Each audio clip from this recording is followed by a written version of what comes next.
Bom dia a todos. Tem sido já uma tradição, uma vez por ano, mês de janeiro, eu participar esse programa especial das férias que a Betânia faz, e um privilégio muito grande que esse ano também é o jubileu da Betânia, então um momento de celebração, de alegria, e eu sinto muito prazer de estar aqui, uma igreja que, se eu morasse aqui no Rio de Janeiro, em Niterói, eu certamente participaria, e onde eu tenho alguns amigos muito queridos na liderança e outros membros. Então, sempre um prazer muito grande estar aqui. Antes de começar, eu queria dizer que eu trouxe alguns poucos exemplares, acho que eu tenho uns 10 dos meus livros, o Meditatio, que é uma série de meditações sobre vida devocional, vida cristã, vida na igreja, vida na família, vida na sociedade.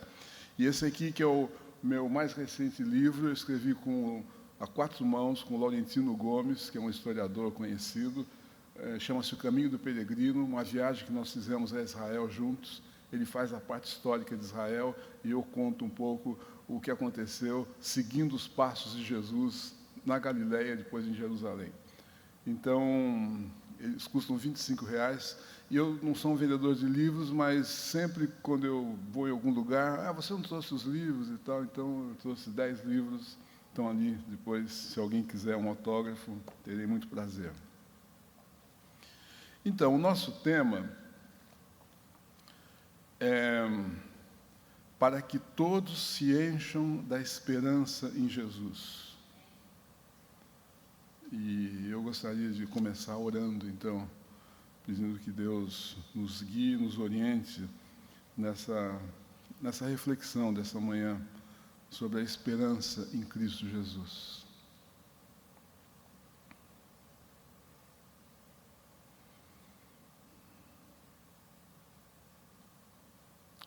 Pai amado, nós te agradecemos por esse momento momentos de louvor, de adoração, de comunhão e momentos de reflexão na Tua Palavra.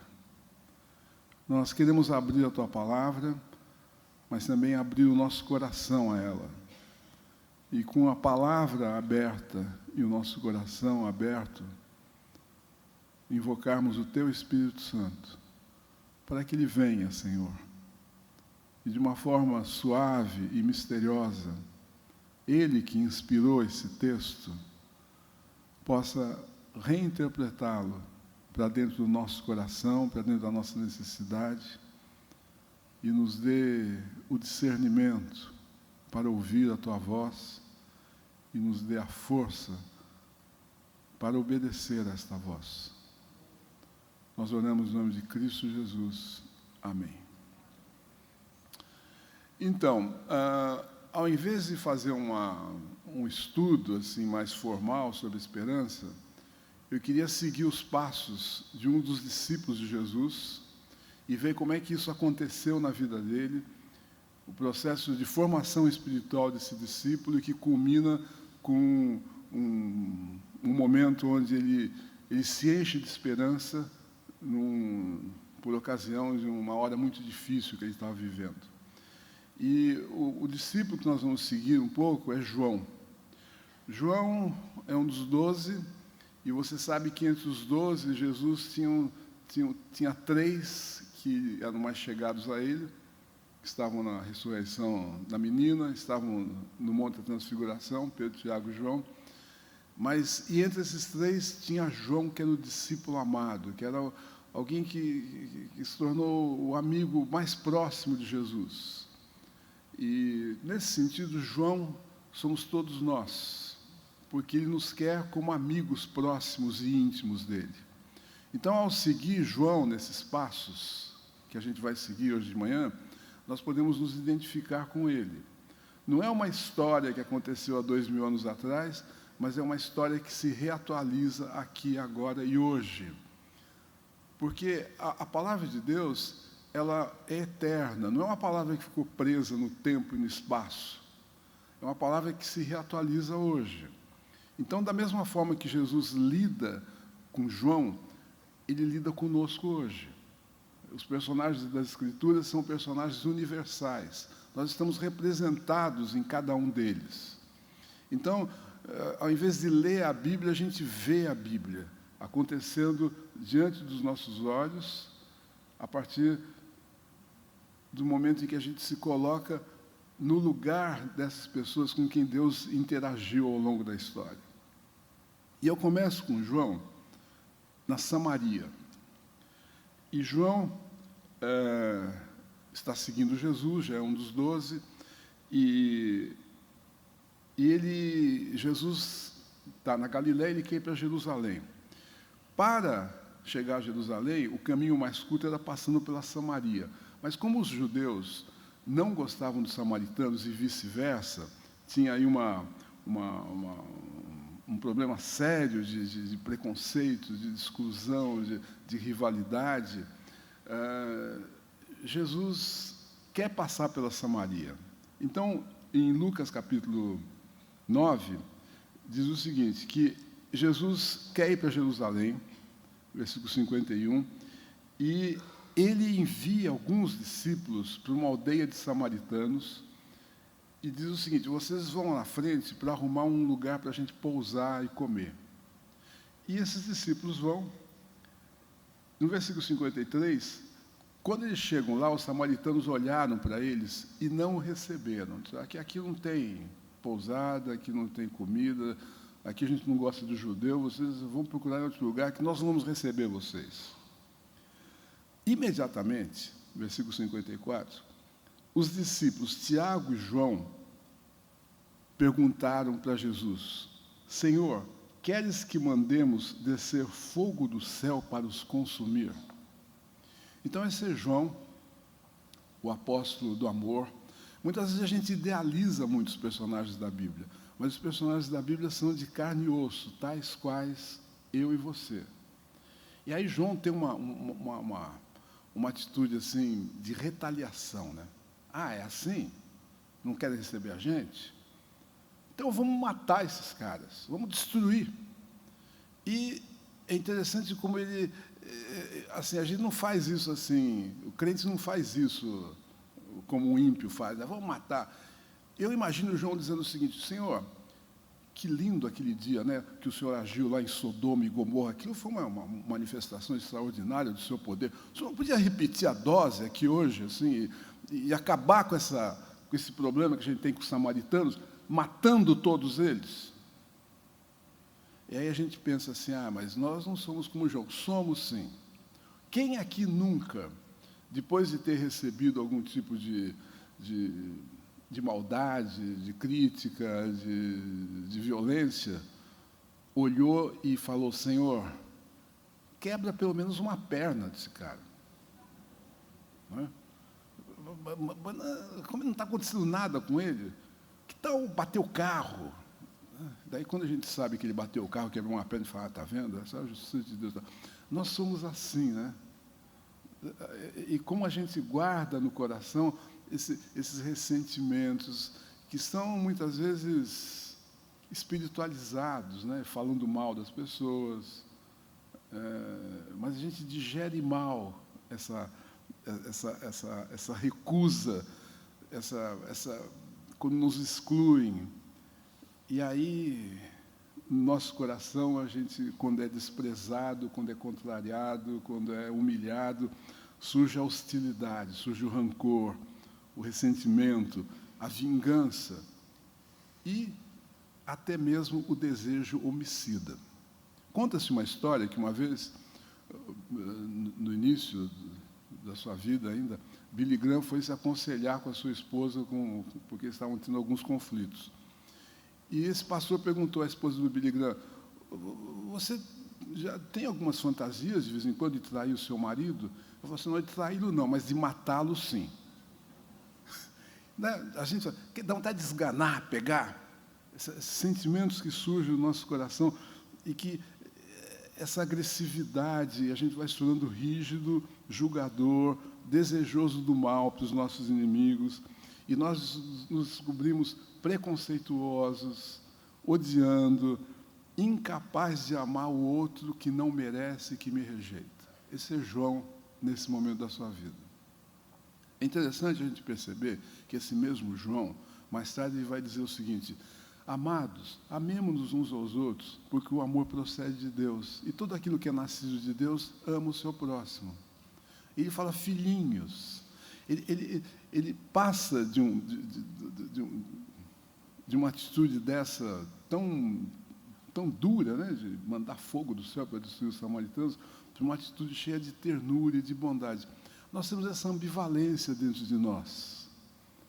Amamos e, de repente, né, isso, no casamento, a gente acorda muitas vezes com beijinhos, meu amor, né, e outros dias a gente acorda e não quer nem ver, né? Desvia o olhar, sai assim, quieto, soturno. Somos assim. Mas, a outra cena que eu gostaria de compartilhar com vocês é no cenáculo. E aqui é em João 13. João 13 conta a história da última ceia. E Jesus, angustiado em espírito, momento de tensão na última ceia, no dia seguinte ele vai morrer, eles estão no cenáculo, e diz assim: um de vocês vai me trair. E os discípulos começaram a olhar um para o outro. Então imagine a cena, né? Um momento de constrangimento, só tem 12 pessoas, e Jesus olha ao redor e fala assim: um de vocês vai me trair. E ele fala isso com angústia no coração, diz que ele está angustiado. E aí os discípulos olham um para o outro: você está, quem é, quem é? E diz o texto, ora, ali estava aconchegado a Jesus um dos seus discípulos, a quem Jesus amava. Então Pedro fez um sinal e falou assim: João, pergunta para ele aí quem é. E aquele discípulo, reclinando-se sobre o peito de Jesus, perguntou-lhe: Senhor, quem é? Então esse mesmo discípulo, que num momento propõe a Jesus uma bomba incendiária sobre os samaritanos, agora se encontra reclinado no peito de Jesus. É nesse lugar do aconchego, do acolhimento, do abraço de Jesus que nós podemos processar essas maldades que estão no nosso coração e confessar a Ele e sermos amados e perdoados por Ele. Estar aconchegado no peito de Jesus é ouvir a sua respiração, o seu hálito, que é o Espírito Santo. E ali, nós, que somos pecadores, contumazes, somos acolhidos nesse abraço. Literalmente é o abraço da cruz, onde Ele recebe sobre Ele o nosso pecado, nos perdoa e nos cura dessas maldades. Esse é um processo que vai se repetindo ao longo da vida. Nós não somos curados das nossas maldades uma única vez definitiva para o resto da vida. Por isso, um santo não é alguém que não peca mais. O santo é aquele que sabe que é um grande pecador e vive quebrantado aos pés da cruz e dependente do Espírito Santo de Deus. Ele sabe. Ele não se faz de justo, ele sabe que é pecador. E por isso ele vive quebrantado. Ali a gente pode processar todas as nossas torpezas. O amor de Cristo é a única e definitiva resposta à maldade e à violência que está no nosso coração. Ele nos acolhe e nos desarma com o seu amor, com a sua ternura, com a sua bondade. E daí essas tendências destrutivas do nosso caráter vão sendo amenizadas e nós vamos desenvolvendo as virtudes necessárias para fazer face a essas tendências. E a virtude maior é o amor. Amar o que não merece. Amar uma vez, a segunda vez, a terceira vez, a quarta vez, perdoar 70 vezes 77. Esse é um processo que a Bíblia chama de metanoia, uma mudança do nosso caráter, e que é um processo que dura a vida inteira. e não tem fim.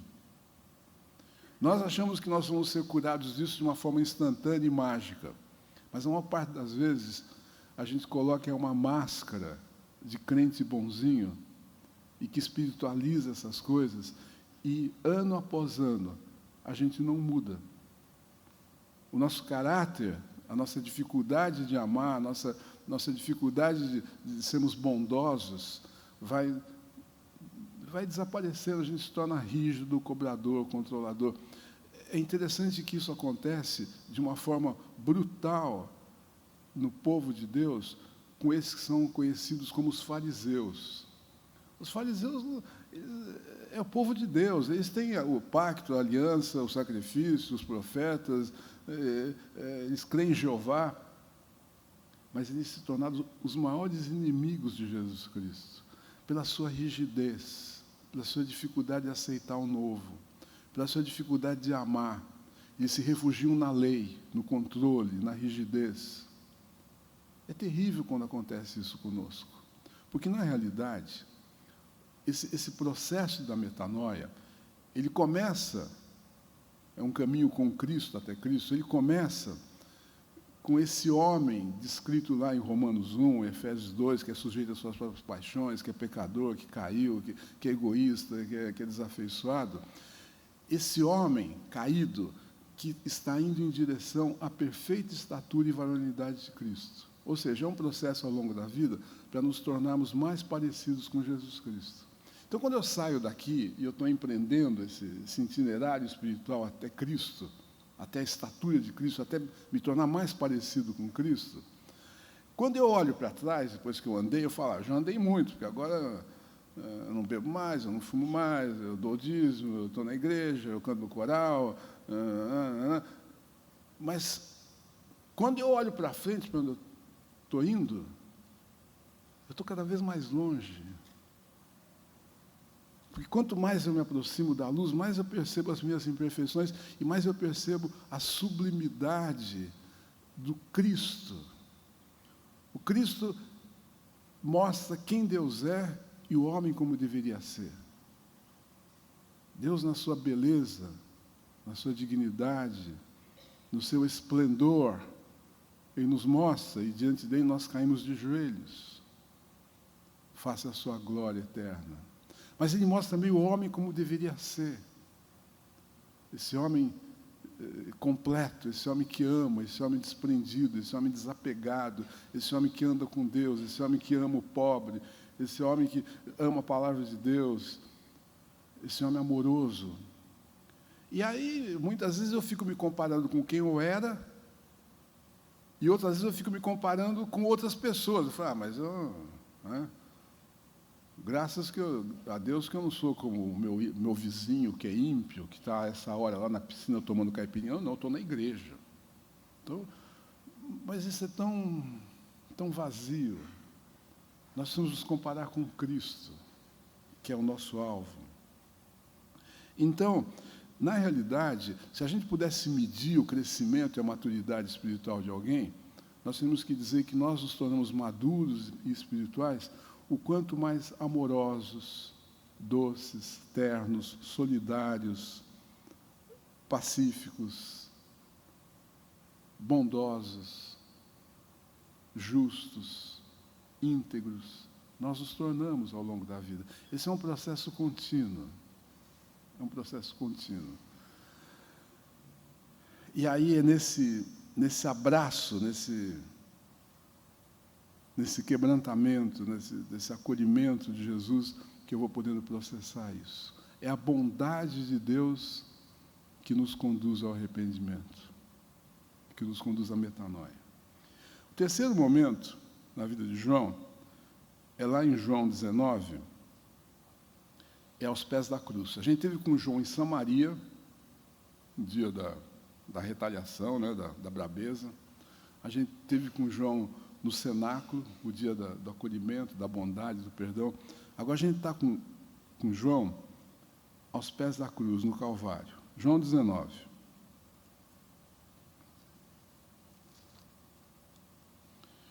Versículo 25. Junto à cruz estavam a mãe de Jesus, a irmã dela, Maria, e Maria Madalena.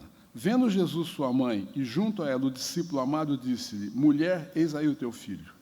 E depois disse ao filho, ao discípulo: Eis aí a tua mãe. Desta hora em diante o discípulo a tomou para casa. Uma coisa importante na experiência da formação espiritual é a nossa vocação e o nosso chamado. Nós não fomos salvos de alguma coisa, nós somos salvos para alguma coisa. É diferente. E João, que é um líder global da igreja nascente, ele é o cara, João. Um dos 12, alguém que andou muito perto de Jesus e que vai ter uma missão importante a partir do momento que Jesus ressuscita e ascende aos céus, como líder da igreja que, num certo sentido, é a continuação da encarnação de Cristo, porque a presença de Cristo na terra, através do Espírito Santo e dos dons distribuídos na igreja, é a presença de Cristo. É muito. Uma tarefa enorme na igreja primitiva. Ele vai ter a incumbência dada por Jesus de pregar o Evangelho no mundo inteiro. Mas a grande tarefa que na cruz Jesus dá para João é o seguinte: João, cuida dessa viúva, porque Maria possivelmente já está viúva, que eu posso afirmar isso com uma certa convicção, porque José desapareceu já faz tempo do relato bíblico, e que também perde um filho de uma forma violenta. Eu não sei como é que você vê a tua vocação, o teu chamado.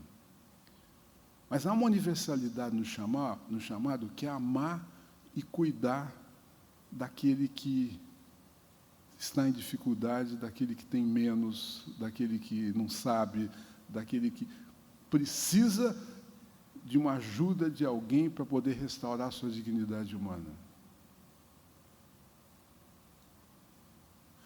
E o mandamento é amar o próximo, ou seja, esse alguém para o qual eu sou chamado a servir, não está longe, ele está perto.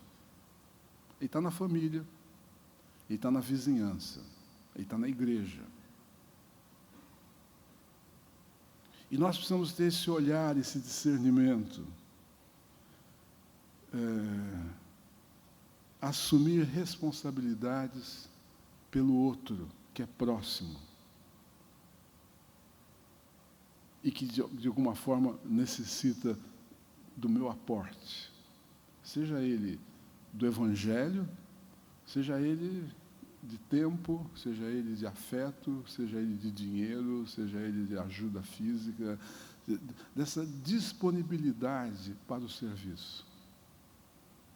E eu vejo muitas vezes que nós temos uma outra disposição no coração. A gente vai à igreja assim, mas os benefícios, a sociabilidade, mas quando se fala de compromisso, de renúncia, de sacrifício, de doação, as pessoas falam, desconversa e tal, e a gente vive nesse nosso mundinho, né, com as nossas pequenas preocupações, sendo que ao redor de nós existe uma infinidade de pessoas sem condições a ter uma vida digna e que precisam, de alguma forma, dessa contribuição daqueles que têm mais para poderem se reerguer. E esse cuidar daqueles que precisam ser cuidados é a incumbência que João recebe. E prover espiritualmente, materialmente, afetivamente. Ou seja, a religião pura e sem mácula, diz o apóstolo, é visitar órfãos, viúvas, nas suas tribulações, é olhar ao redor e perceber as necessidades e conversar, arrumar meios para que a igreja possa atender essas necessidades. A igreja é uma serva. Então, essa formação espiritual de João, né? Que aí ele vai poder ser um grande líder da igreja. Porque a tragédia é ser grande líder da igreja sem ter no coração essa compaixão e esse cuidado com o próximo que está ali e que, de alguma forma, necessita da minha ajuda, necessita do meu serviço. E aí, finalmente, a nota da esperança é que João, ele é parte dessas vítimas da primeira grande perseguição em Jerusalém.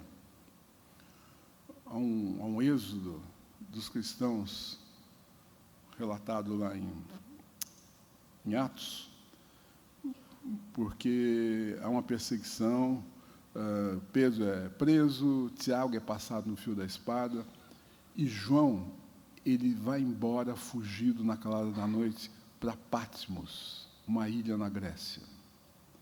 E é lá que nós vamos encontrar João, agora escrevendo o Apocalipse. Essa é a igreja nascente está enfrentando já uma grande perseguição, porque essa perseguição de Jerusalém, ela é pequena comparada à perseguição, alguns anos depois, desencadeada por Nero em todo o Império Romano. Os cristãos são vistos como uma ameaça subversiva, porque toda a base do Império Romano é o culto ao imperador. Daí tem um grupo que diz assim, nós não vamos prestar culto ao imperador nenhum, nós só prestamos culto a Jesus Cristo. Então isso foi visto como uma ameaça muito grande, né? Colocando em xeque a autoridade divina do César, que era a base do Império. E aí começam milhares de prisões, exílios, execuções, um tempo de muito sofrimento para a igreja. A gente não sequer pode imaginar o que foi esse período. Como outros períodos ao longo da história, e até mesmo hoje, em alguns países onde há esse tipo de perseguição, onde se converter não tem benefício nenhum, é só prejuízo, é não se converter. Porque você se converter, você risca de ser preso, você risca de ser torturado, você risca de ser morto, você risca de ter que sair na calada da noite só com a roupa do corpo e fugir para um lugar que você não sabe bem onde é, e atravessar um oceano, e perder a mulher que ficou para trás, um filho que você não sabe. Uma loucura. Agora, a igreja, ela chegou até aqui hoje, porque os crentes da primeira hora pagaram esse preço. Igreja que é fundada com o sangue dos mártires. Porque o império decretou que os cristãos tinham que desaparecer. E o império era um império muito poderoso.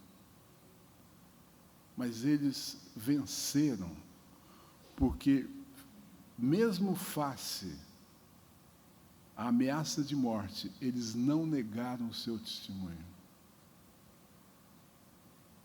E quando a igreja orava por eles que estavam sendo presos, ela não orava para que eles fossem libertos.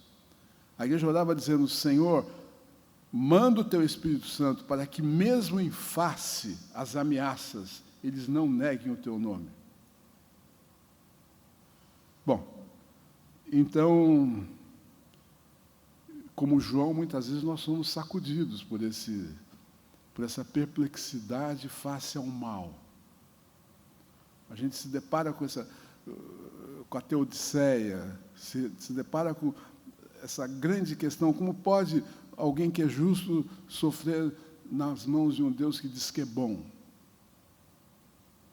E aí, não só situações de sofrimento, por epidemias, por tsunamis, por guerras, mas situações de sofrimento porque tem um diagnóstico de um câncer, porque perdeu um filho, porque perdeu um emprego, e a gente é sacudido, então, por essa dimensão do sofrimento, e João está vivendo isso. Ele está lá em Patmos, sozinho, grande parte dos seus amigos presos, alguns mortos, e aí o céu se abre e começa a ter uma visão.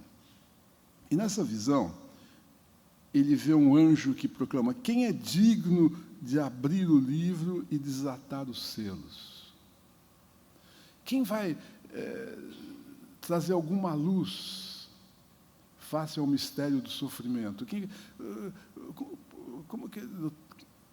Por que essa dor? Por que essa situação? Eu escolhi me converter, fazer o bem, e a minha recompensa é exílio, é morte ao meu redor, é perseguição, e esse poder do César com a máquina mortífera se movendo contra os cristãos. O que é isso? E diz assim, e eu chorava muito, porque ninguém foi achado digno de abrir o livro, nem mesmo para olhar para ele. E nessa hora, então, amados, aqui tem um contexto importante, porque João, ele está sozinho. João, ele está em silêncio, ele não tem muita gente com quem conversar, não tem... João, ele está numa situação de privacidade. João está naquilo que Jesus chama, quando ele faz uma recomendação, como deve ser a nossa oração, de orar no secreto. Só tem ele e Deus. Possivelmente numa caverna, aí, num lugar muito rústico, muito precário nessa ilha de Pátmos, com pouca comida, com pouca roupa, com nada. E nessa hora da privação, da privacidade, do silêncio, da solitude, o céu se abre para ele. E ele vê um trono, o trono do universo. E nesse trono, ele vê um cordeiro degolado. Imediatamente, após essa visão, ele começa a ouvir um coral celestial cantando: digno é o cordeiro que foi morto de receber a honra, o poder, a riqueza, a sabedoria, a força, a honra, a glória e o louvor. Essa é a resposta de Deus face ao mal. Essa é a resposta de Deus face às perplexidades da vida diante do sofrimento. Se você se recolhe, você realmente aquieta o seu coração, você vai ver no trono do universo o Cordeiro de Deus, na sua soberania e na sua força, dizendo: eu venci. Não com armas desse mundo, mas eu venci pela doação e pelo amor. Não é um fato que o apóstolo descreve o diabo como um leão que ruge, pronto para devorar e matar? Ora, um leão é um predador terrível, com dentes, com garras, com uma agressividade tremenda. Deus manda um cordeiro para enfrentá-lo. E o cordeiro vence. Porque não é por força, por violência, ao contrário. Quando Jesus, como o Cordeiro de Deus que tira o pecado do mundo, abre os seus braços na cruz, ele recebe sobre ele toda a maldade humana, a perversidade, a tortura, a injustiça, o abandono dos seus amigos, as cusparadas, as humilhações. E ao invés de ele responder retalhando, ao invés de ele responder com violência, é assim, então vocês vão ver, ele responde com um grande amor. E ao fazer isso, ali na cruz, ele quebra o poder do mal que está no universo. Isso significa dizer, meus amados, que face à dificuldade, o nosso coração pode se encher de esperança, sabendo que o mal tem validade, mas o bem é eterno. Que a morte tem prazo de validade e a vida é eterna. E que o ódio, a violência, todas as mazelas desse mundo, o egoísmo de alguns, em detrimento de outros, que tudo isso tem prazo de validade, que muito maior é o amor, e o amor é eterno. Então, amados, essa é a nossa esperança. Agora, essa esperança, não adianta você ficar procurando no céu o trono, porque o trono de Deus, o lugar onde Ele habita é o seu coração.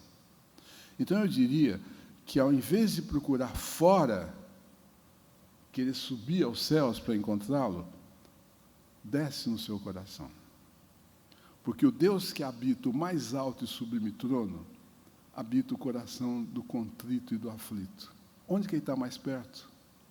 É que a gente é tão ansioso, é tão agitado, que na hora da frustração, na hora do sofrimento, na hora da dificuldade, eu fico que nem barata tonta, para lá e para cá, tentando achar Mas eu preciso aquietar o meu coração. Eu preciso entrar no meu quarto, fechar a porta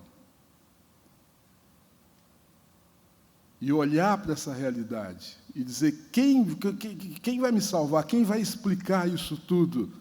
Quem tem uma palavra para mim? E aquietar, e descendo, porque lá no fundo do meu coração, além dos labirintos da ansiedade, do meu medo, da minha frustração, Ele está. Ele habita o coração do contrito. E ali, no trono do universo, tem um cordeiro dizendo: eu venci. E que nos leva a uma pacificação interior na compreensão que essa nossa leve e momentânea tribulação não tem comparação com o eterno peso de glória que me aguarda, não num tempo futuro, mas eu já posso ter lampejos dessa consolação, eu posso ter lampejos dessa visitação à medida em que eu paro, me aquieto e busco o Senhor no fundo do meu coração, e Ele me mostra que Ele é o Rei vitorioso e que esse Rei é um Rei de bondade, de amor e que deu a sua vida por mim. Então, mesmo que nessa hora eu vou voltar para um mundo conturbado, o meu sofrimento continua, a perseguição continua, a crise continua, eu venho com um olhar renovado para essas coisas, cheio de coragem e cheio de amor para enfrentar o mundo. A esperança gera em nós coragem e amor para enfrentar o mundo. E essa esperança só é possível para aqueles que têm uma clara visão que no trono do universo tem um cordeiro degolado e que diz: eu venci o pecado, a maldade, a morte, o ódio, o mal. E o amor, o bem e a vida são eternas, e da minha mão ninguém pode tirar. Então, amados, nós somos como João, temos os nossos dias de Samaria. Mas você está sentado e você pode começar a pensar: você está num desses dias de Samaria? Coração ressentido, perdendo o sono por causa de alguém que você quer, que te fez mal, que te desprezou, que te humilhou, que te prejudicou, e você está se corroendo aí, mas está próximo.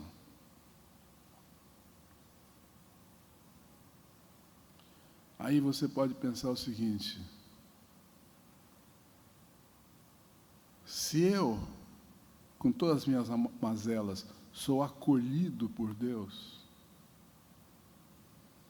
no seu eterno abraço de amor, que me ama e que me perdoa, quem sou eu agora para não conceder o perdão para essa pessoa?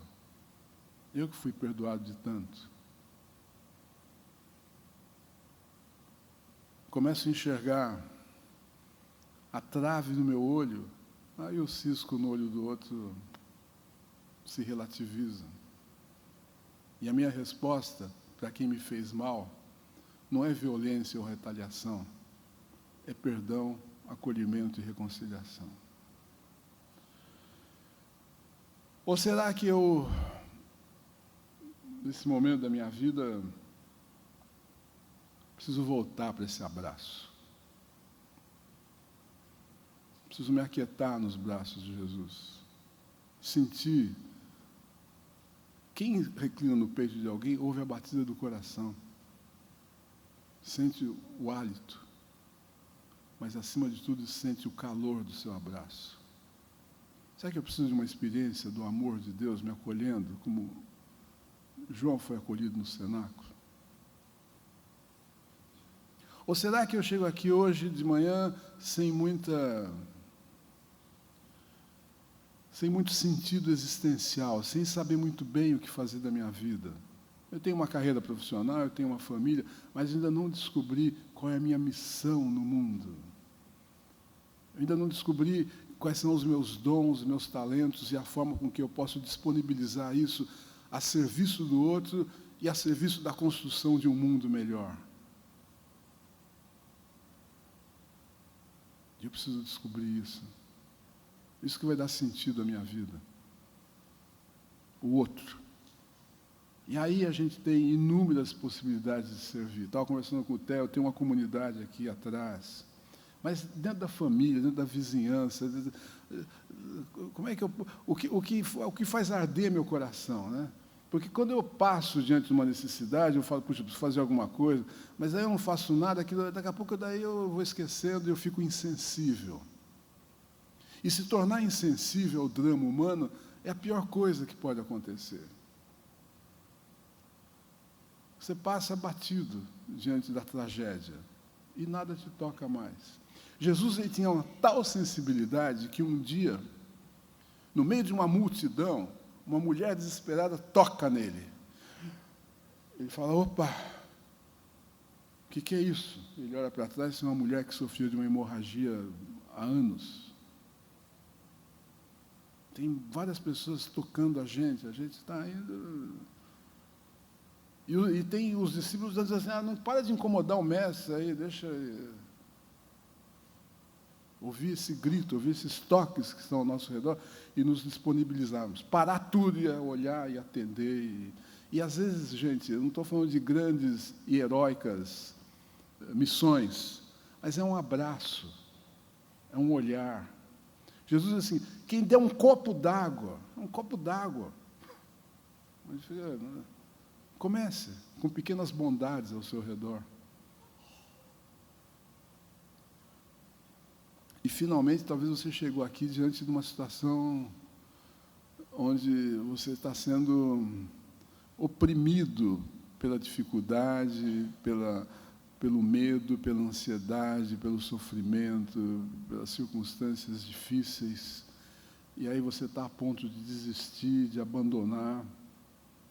Você está depressivo, você está sem força, você faz as coisas mecanicamente e você precisa ser visitado novamente por uma santa, doce e bendita esperança que enche o teu coração de coragem, de força, para enfrentar esse mundo conturbado com respostas de amor, de perdão, e sabendo que você está a serviço de um rei eterno e de um reino que não passará. Tudo isso vai passar, tudo isso é passageiro, tudo isso é efêmero, tudo isso tem prazo de validade.